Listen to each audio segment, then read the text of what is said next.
For this hopefully quick breakdown of RVUs, I'd like to just kind of illustrate how a final payment is determined by CMS.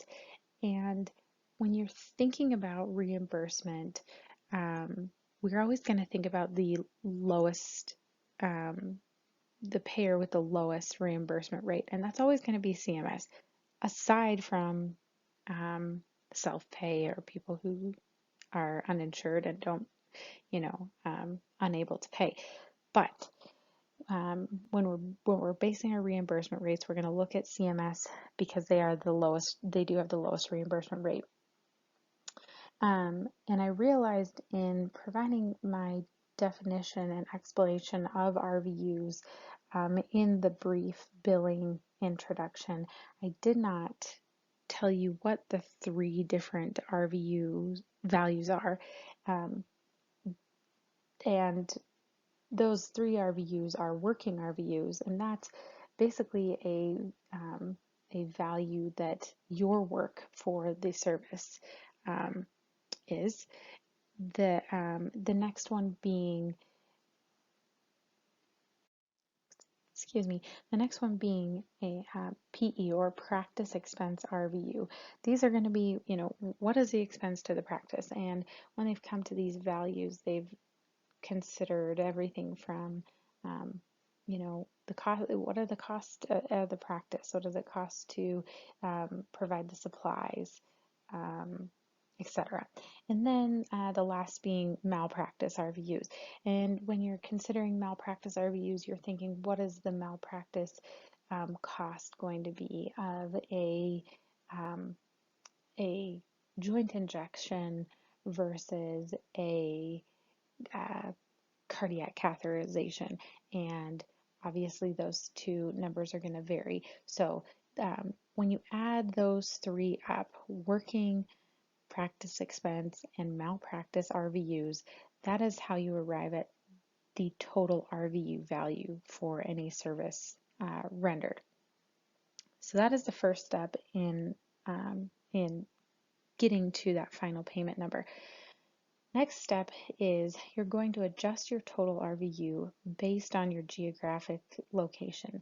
You're going to adjust based on geographic practice cost indices, or GPCI. Each RVU value is multiplied by the GPCI. Each RVU value is going to be multiplied by the GPCI, and then those three values will be added together. So you have an adjusted total RVU for the GPCI. With that geographic adjusted RVU, you're then going to multiply by the dollar conversion factor, CF.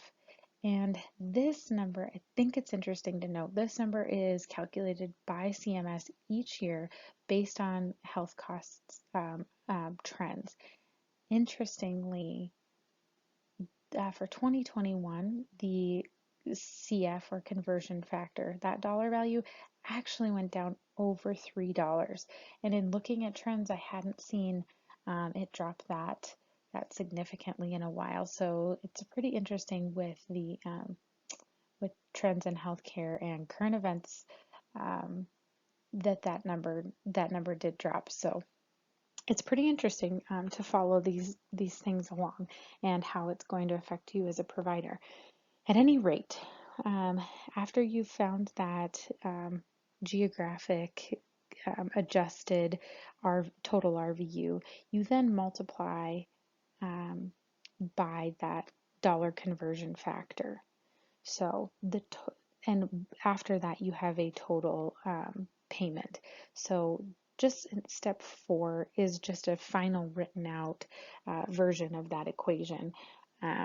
When you have each RVU value, working, practice expense, and malpractice multiplied by the GPCI, and that number multiplied by that dollar conversion factor, that is how you arrive at the final payment that you would receive for reimbursement by CMS. For this part of the series, I wanted to dive in